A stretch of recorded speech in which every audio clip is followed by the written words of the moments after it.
Once upon a time, in ancient China, there was a young martial arts student who was under the tutelage of a famous master. The young man had dedicated his life to mastering the art of kung fu and becoming a great warrior.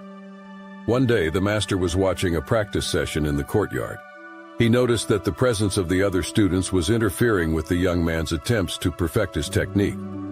The young man was becoming increasingly frustrated, as he was unable to execute his moves properly. The master approached the young man and tapped him on his shoulder. "What's the problem?" he inquired. "I don't know," said the youth with a strained expression. "No matter how much I try, I am unable to execute the moves properly." "Before you can master technique, you must understand harmony," replied the master. "Come with me, I will explain."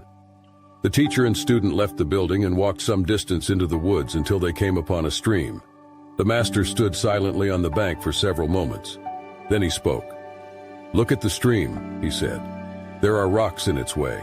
Does it slam into them out of frustration? It simply flows over and around them and moves on. Be like the water and you will know what harmony is." The young man was confused. He did not understand how the stream was related to his martial arts training, but he took the master's advice to heart and tried to understand what he meant. He returned to the courtyard, determined to understand the lesson the master had taught him. Soon he began to realize that the other students were not the problem, but his own frustration and lack of harmony. He began to observe the movements of the other students and the flow of their energy. He studied the environment and used it to his advantage. He learned to be like the water and flow around obstacles. As time passed, the young man became a master of kung fu. He no longer felt frustrated or impeded by the presence of others. He was able to execute the most perfect moves, even in the most challenging situations. In the end, the young man understood that the key to mastering any discipline was not just technique, but also understanding harmony and flow.